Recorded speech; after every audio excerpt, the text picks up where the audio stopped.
उसका पहला अध्याय और उसके 12 वचन से हम शुरू कर रहे हैं। यस। परख और प्रलोभन। ठीक। धन्य है वह मनुष्य जो परीक्षा में स्थिर रहता है। किस में रहता है?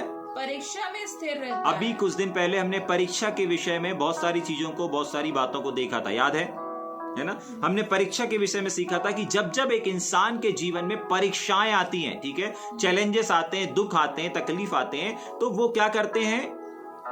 वो क्या करती हैं परीक्षाएं? वो परीक्षाएं इसलिए आती हैं ताकि वो परीक्षाओं से वो क्या करे? आगे जाए। परीक्षाओं से क्या हो जाए? आगे जाए। क्या पढ़ा था हमने कि जब जब परीक्षाएं आती हैं, हमने बच्चों के स्कूल के एग्जाम के उदाहरण को देखा था कि बच्चों के स्कूल में जब एग्जाम आते हैं, पेपर आते हैं, तो किस लिए आते हैं? ताकि हमारा बच्चा एक क्लास से दूसरे क्लास में जाए। तो वैसी ही परीक्षाएं जब हमारे और आपके जीवन में आती हैं, तो वो हमको एक जगह पर से दूसरे जगह पर, एक स्थान से दूसरे स्थान पर ले जाने के लिए आती हैं। और वो स्थान होता है एक कदम और आगे, एक लेवल और आगे, एक वरदान और आगे, एक अभिषेक और आगे। जाग रहे हैं? तभी के लिए कुछ परीक्षाएं हमारे जीवनों में आती हैं। लेकिन यहां वाली जो परीक्षा है, ये कुछ और परीक्षा है। ठीक है, ये परीक्षा हमको आगे ले जाने के लिए नहीं आया है, लेकिन किसी और चीज के लिए आया है। देखेंगे क्या इस वचन को?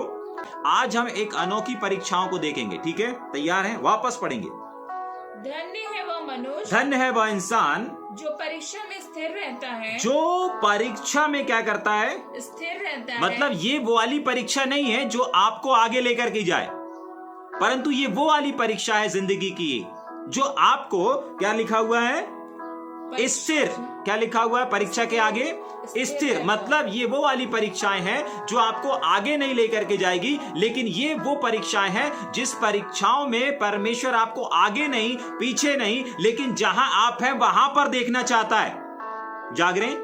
ये परीक्षाएं वो वाली परीक्षाएं के समान नहीं है जो आपको आगे लेकर के जाती हैं, आपको ऊंचाइयों पर लेकर के जाती है, आपके अभिषेक को बढ़ाती हैं, लेकिन ये वो वाली परीक्षा है जो परीक्षा एक व्यक्ति के जीवन में परमेश्वर इसलिए आने देता है कि उसको एक जगह पर, एक विश्वास पर, एक अभिषेक पर, एक एनॉइंटिंग पर, और जो परमेश्वर ने आपको विश्वास योग्य समझ करके जो काम, जो सेवा, जो जिम्मेदारी दिया, उस पे आपको स्थिर कर सके और मजबूत कर सके और सनातन काल तक खड़ा रह सके। मतलब इस परीक्षा में परमेश्वर आपको डगमगाता हुआ नहीं देखना चाहता। इस परीक्षा में परमेश्वर आपको आगे जाता हुआ या पीछे जाता हुआ बिल्कुल नहीं देखना चाहता। ये वाली जो परीक्षाएं हैं, इस परीक्षा में परमेश्वर अपने और अपने लोगों को कैसा देखना चाहता है? स्थिर देखना चाहता है। समझ पा रहे हैं? दोनों प्रकार की परीक्षाओं में, एक परीक्षाएं वो आती हैं जिंदगी में जो हमको आगे ले जाती हैं, लेकिन एक परीक्षाएं वो होती हैं जो हमको एक जगह पर स्थिर करती हैं। तो यहां पर जिस परीक्षाओं को हम देख रहे हैं वो ये वाली परीक्षा नहीं है कि हमको इनसे बढ़ करके दूसरी जगह में, एक क्लास से दूसरी क्लास में जैसे बच्चा जाता है, ये वो वाली परीक्षा नहीं है। ये वो वाली परीक्षा है जो आपको और हमको मसीह में क्या करती है? स्थिर करती है। हमारे अभिषेक में हमको स्थिर करती है। आपको मालूम है, इस वाली परीक्षा से अगर एक व्यक्ति होकर के गुजर जाएगा ना, जिंदगी में उसका अभिषेक छिन नहीं सकता। जाग रहे हैं? जिंदगी में उसके दान वरदान छीने नहीं जा सकते। जिंदगी भर उसकी एनॉइंटिंग छीनी नहीं जा सकती। जिंदगी भर जो उसके तोड़े हैं वो छीने नहीं जा सकते, अगर वो इन परीक्षाओं में क्या रहता है? स्थिर रहता है। लेकिन ये इसमें स्थिर एक व्यक्ति कब रहेगा? जब उसको मालूम होगा कि ये परीक्षाएं, ये परिस्थिति, ये हालात किस लिए आया है मेरे जीवन में, मेरे लाइफ में। समझ पा रहे हैं? अगर आपको नहीं मालूम रहेगा तो आप यही बोलेंगे, अरे यार ये दुख मेरी गलती की वजह से, पाप की वजह से है। और अगर आपको ज्यादा ज्ञान है, मालूम है परमेश्वर के वचन के बारे में, तो आप ये सोचेंगे, नहीं, ये परीक्षा, ये समस्या मुझे आगे लेकर के जाने के लिए आ रही है। ठीक है, लेकिन आपको ये समझना पड़ेगा। कुछ दिन पहले हमने, जिन्होंने अध्ययन नहीं किया, आने वाले दिनों में आप यूट्यूब में देख पाएंगे उन वचनों को। जाग रहे हैं? जो हमने परीक्षा के विषय में अध्ययन किया था। ठीक है, लेकिन तीसरी परीक्षा जो है, तीसरी बात जो है वो ये है कि तीसरी परीक्षा और तीसरी बात जो है वो ये है कि परमेश्वर आपको ऐसी विषम परिस्थिति और परीक्षाओं में इसलिए आने देता है ताकि आपको आगे ले जाना नहीं है, पीछे ले जाना नहीं है, परंतु आपको स्थिर करना है। जाग रहे हैं? बहुत बार ऐसा होता ना, बहुत बार ऐसे लोगों को आपने देखा होगा जो बहुत वचन सुनते हैं, इसका भी वचन सुनेंगे, उसका भी वचन सुनेंगे, इसका भी वचन सुनेंगे, इसकी भी टीचिंग को सुनेंगे, उसकी भी टीचिंग को सुनेंगे, लेकिन उसके बाद भी उनका मसीह जीवन स्थिरता में नहीं है। एक जगह पर नहीं है। जरा सा पहाड़, जरा सी रुकावट, जरा सी समस्या, जरा सी आंधी, जरा सा तूफान, जरा सा भेदभाव आया और तमाम वो अपने विश्वास को छोड़ देंगे, तमाम वो अपने लक्ष्य को छोड़ देंगे, तमाम वो अपने उद्देश्य को छोड़ देते हैं जीवन के। जाग रहे? परमेश्वर ने उनको समझना पड़ेगा इस बात को कि ये समस्या, ये रुकावट, ये परीक्षाएं मेरे जीवन में किस लिए आई हैं? मुझे आगे ले जाने के लिए आई हैं, मेरे अंदर धीरज को उत्पन्न करने के लिए आई हैं, या फिर यहां वाली परीक्षा जो हमको क्या कर रही है? मसीह में स्थिर कर रही है। पढ़ेंगे उसके आगे। परीक्षा में क्या करता है? स्थिर रहता है। उस व्यक्ति को क्या बोला जा रहा है? धन्य बोला जा रहा है। क्या है? धन्य है वह इंसान, धन्य है वो मसीह, धन्य है वो विश्वासी जो परीक्षा में क्या करता है? स्थिर रहता है, ना आगे जाता है ना पीछे जाता है। मतलब वो अपने विवेक को क्या नहीं करता? खोता नहीं है। कितनी भी रुकावट आ जाए, कितनी भी समस्या आ जाए, कितना भी आंधी आ जाए, कितना भी तूफान आ जाए, उसका जो विश्वास आज है, परीक्षा में कितना भी उतार चढ़ाव आए, वो क्या होता है? एक पहाड़ को देखा ना आपने? पहाड़ को कितनी भी बारिश आ जाए, कितना भी तूफान आ जाए, कितनी भी आंधी चले, क्या कभी पहाड़ उखड़ करके किसी और जगह पर चला जाता है? नहीं जाता, नहीं जाता। हाँ, आप देखेंगे रोड में, सड़क के किनारे जो बैनर रहते हैं, जो टाइटल्स रहते हैं, जो अपने अपने पब्लिश करते हैं ना, कोई अपने स्कूल का बैनर लगाता है, ये सारे आंधी तूफान में उड़ जाते हैं। जाग रहे? और जब वो लोग लगा रहे होते हैं, अगर उस समय उनको पता चले कि यार ये तो बहुत कमजोर है, तो वो लोग क्या करेंगे? और अच्छा लगाएंगे। लेकिन उस समय पता नहीं चलता। कब पता चलता है? जब आंधी आती है, तूफान आता है और हवाएं चलती हैं, लहरें तमाम होती हैं, तब पता चलता, अरे यार ये बोर्ड तो बहुत कमजोर था, ये तो एक हवा में चला गया, एक तूफान में चला गया। जाग रहे? मतलब उनको कैसी मजबूती चाहिए? जो ऐसे पूरे आंधी तूफान में, बहुत सारे ऐसे बोर्ड भी रहते हैं दुकानों के, हार्डवेयर के, जो आंधी तूफान में भी नहीं उड़ते। क्यों? क्योंकि उन्होंने उस मजबूती के साथ लगाया हुआ है। जाग रहे? समझ पा रहे हैं इस बात को?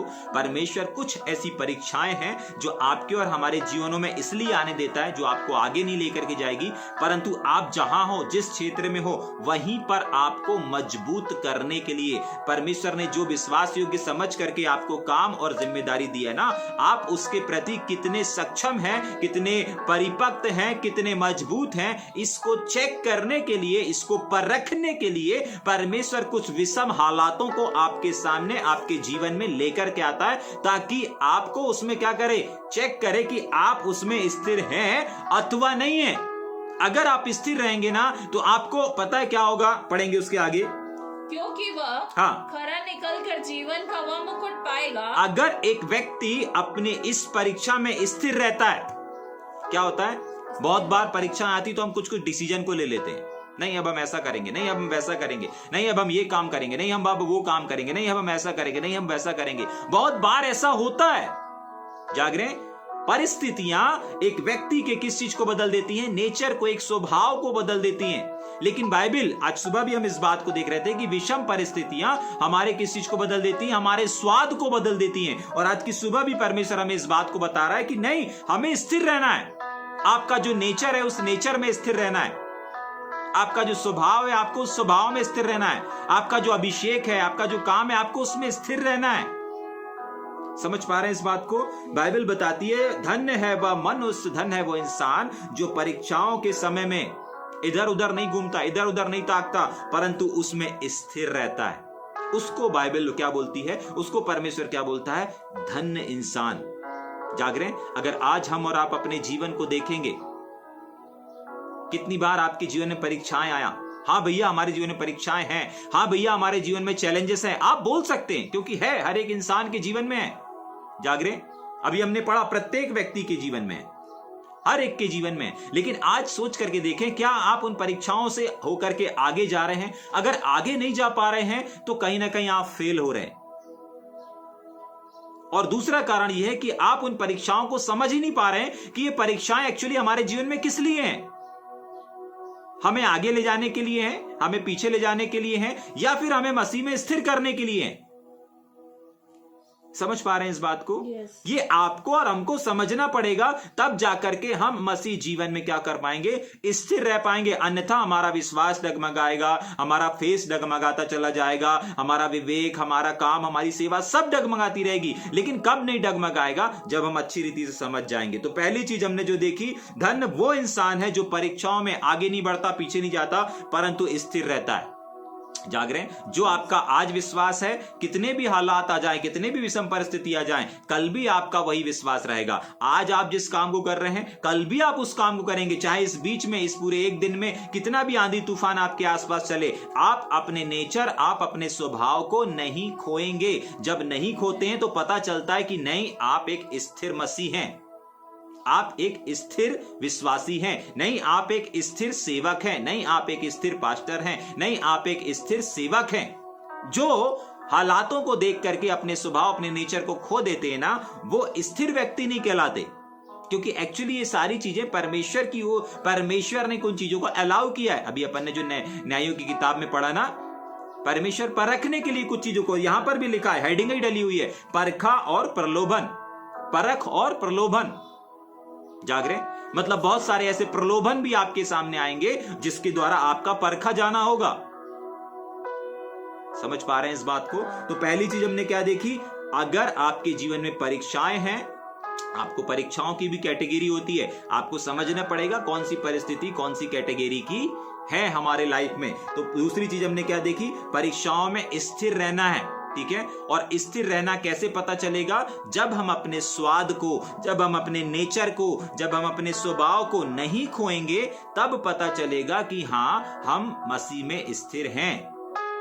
हर संडे चर्च जाने से ये बिल्कुल साबित नहीं होगा कि आप एक स्थिर मसीह हैं, आप एक स्थिर सेवक हैं। लेकिन आप अपने जब नेचर को, अपने स्वभाव को, अपनी क्वालिटियों को, इनको खोते हैं ना, तब पता चलता है कि हाँ, आप स्थिर नहीं है। लेकिन नहीं खोएंगे तो क्या होगा, पता चलेगा नहीं, आप स्थिर हैं। तभी तो आप अपना स्वभाव, तभी तो आप अपना व्यवहार, तभी तो आप अपना नेचर नहीं बदल रहे। लेकिन परिस्थितियों से जब लोगों का नेचर बदल जाता है ना, समझ जाइए वो व्यक्ति स्थिर नहीं है। ठीक, आगे चलेंगे कि जल्दी से। और जब वो स्थिर रहता है तो क्या लिखा है, क्योंकि वह खरा निकलकर जीवन का वह मुकुट पाएगा जिसकी प्रतिज्ञा प्रभु ने अपने प्रेम करने वालों से की है। जैसे एक बच्चा परीक्षाओं से निकल करके किसी चीज को पाता है, रिजल्ट को पाता है, पुरस्कार को पाता है। अगर कोई खेल की परीक्षा है, खेल को जीतता है, तो खेल को जीतने के बाद क्या होता है, उसको ट्रॉफी दी जाती है। चैंपियन ट्रॉफी दी जाती है, वर्ल्ड कप ट्रॉफी दी जाती है, नेशन ट्रॉफी दी जाती है, अलग अलग दी जाती है ना। वैसे ही जब एक विश्वासी मसीह क्या होता है, परख करके परीक्षाओं से में स्थिर रहता है ना, तब परमेश्वर उसको क्या करता है, पुरस्कारों से नवाजता है। ये पुरस्कार किस चीज को दर्शाते हैं, जाग रहे हैं? ये पुरस्कार एक नई पोस्ट को दर्शाते हैं। किस चीज को दर्शाते हैं, एक नई पोस्ट को दर्शाते हैं। आपको मालूम है, दानियल नबी की किताब को अगर आप पढ़ेंगे तो दानियल नबी की किताब में जब शद्रक, मेशक, अबेदनगो और दानियल, इन सारे लोगों का जब परीक्षा से होकर के गुजरना था, तो इसके बाद लिखा हुआ है कि दानियल का पद बढ़ गया, और दानियल के बाद दानियल के दोस्तों का भी पद बढ़ गया। जाग रहे हैं? तो जब एक व्यक्ति परीक्षाओं में स्थिर रहता है ना, तो उसका पद परमेश्वर क्या करता है, बढ़ाता है। क्या करता है, बढ़ाता है। ये जो जीवन का मुकुट है ना, ये जीवन का मुकुट क्या है, अभी भी आप जीवन में हो, अभी भी एक व्यक्ति जीवन में है, तभी तो परीक्षा में स्थिर रहा ना। लेकिन उसके बाद भी कौन सा मुकुट दे रहा है, जीवन का। मतलब अभी जो जीवन है उससे भी बेस्ट जीवन, अभी जो पदवी है उससे भी बेस्ट पदवी, अभी जो अधिकार है उससे भी बढ़कर अधिकार, अभी जो अभिषेक है उससे भी बढ़कर अभिषेक, अभी जो आपके पास तोड़े हैं, अभी जो आपके पास दान वरदान है, अभी जो आपके पास सेवकाई है, उससे भी बढ़कर सेवा कब मिलेगी, जब आप परीक्षाओं में स्थिर रहेंगे तब। जाग रहे हैं?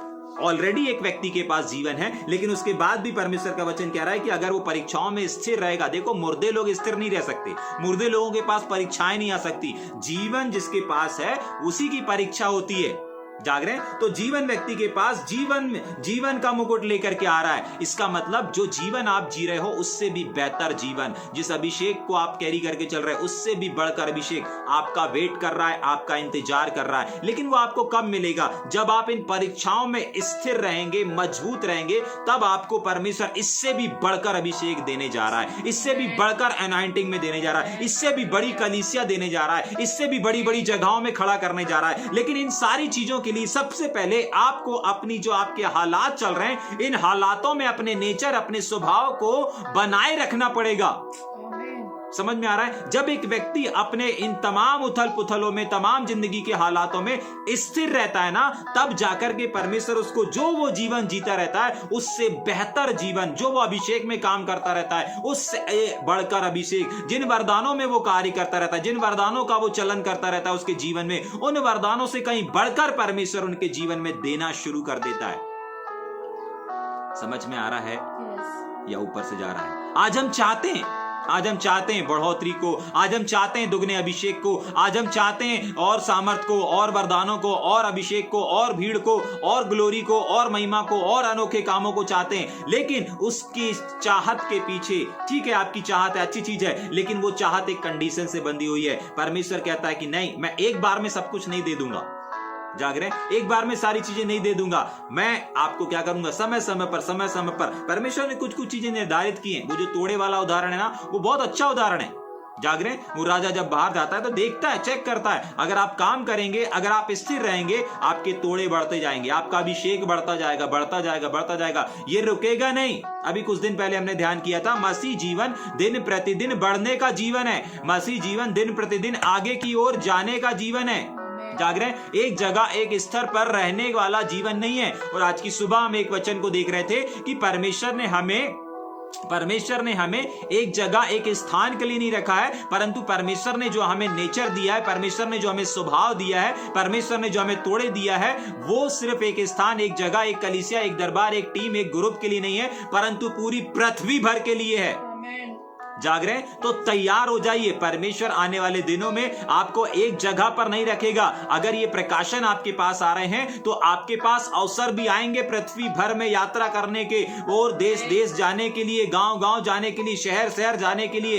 यूं ही परमेश्वर का वचन आपके पास नहीं आ रहा। अगर इस आवाज को आप सुन रहे हैं तो सेवकाई की आवाज को आप सुन रहे हैं। अगर आप ये प्रकाशन अगर आप तक पहुंच रहा है कि एक जीवन से दूसरा जीवन परमेश्वर देने जा रहा है, अगर आप अपने स्वभाव, अगर आप अपने नेचर को नहीं खोते हैं, तो परमेश्वर आने वाले दिनों में, परमेश्वर आपके सामने, और आने वाले दिनों में निश्चय, अगर आप इस बात को सुन रहे हैं, इस आवाज ही आप तक पहुंच रही है, तो निश्चय जानिए कि एक बड़ी सेविकाई आपका इंतजार कर रही है, एक बड़ा अभिषेक आपका इंतजार कर रहा है, एक बड़ी मिनिस्ट्री आपका इंतजार कर रही है, और पूरी दुनिया, पूरा भारत और भारत के बाहर भी पूरी पृथ्वी आपका ही वेट कर रही है। क्यों? क्योंकि आपके पास तक ये वचन पहुंच रहा है, आपके पास तक ये प्रकाशन पहुंच रहा है, इसीलिए।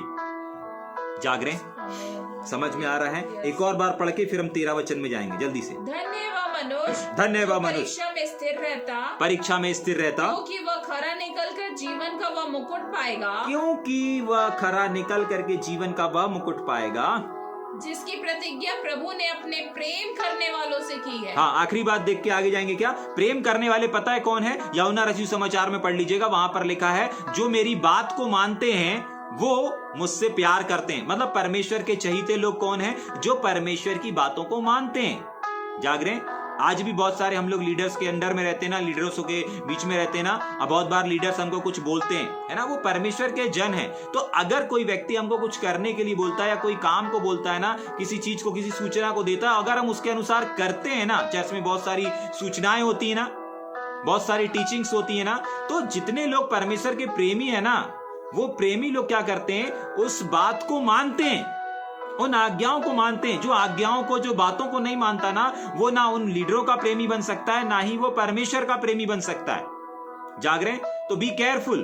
परमेश्वर आपको प्रेमी, परमेश्वर ये जो सब करेगा, ये प्रेमी लोगों के जीवन में करेगा। जाग रहे हैं? प्रेमी लोगों की पहचान होती है कि वो परमेश्वर की बातों को मानते हैं, परमेश्वर के वचन को मानते हैं, परमेश्वर के अगुओं की, जो लीडर्स परमेश्वर ने ठहराया, उनकी बात को मानने वाले लोग परमेश्वर के चहीते बन जाते हैं। चाहते हैं आप परमेश्वर के प्रिय बनना? चाहते हैं कि परमेश्वर आपसे ज्यादा प्यार करे? Yes. है ना। लूका रचित समाचार में पढ़ लीजिएगा, बाइबल बताती है कि यीशु मसीह यूहन्ना से प्रीति रखता था, प्यार रखता था, प्यार करता था। जाग रहे? जिससे प्रभु यीशु मसीह क्या लिखा है उसके लिए स्टेटमेंट, प्रीति रखता था। जाग रहे? क्यों रखता था? क्योंकि वो परमेश्वर की बातों को मानता था। और कोई चेहरा उसका सुंदर नहीं था। जाग रहे? हाँ, कोई कपड़े सुंदर नहीं थे, रंग गोरा काले से इससे कोई फर्क नहीं पड़ता। छोटे हैं, मोटे हैं, काले हैं, नाटे हैं, इससे कोई फर्क नहीं पड़ता हमारे परमेश्वर को। परमेश्वर को फर्क पड़ता है इससे कि कितने लोग, कौन से लोग मेरी बात को मानते हैं। जाग रहे?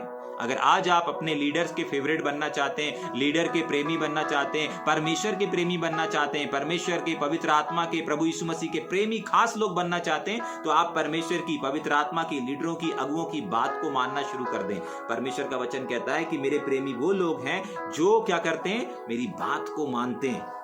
जाग रहे?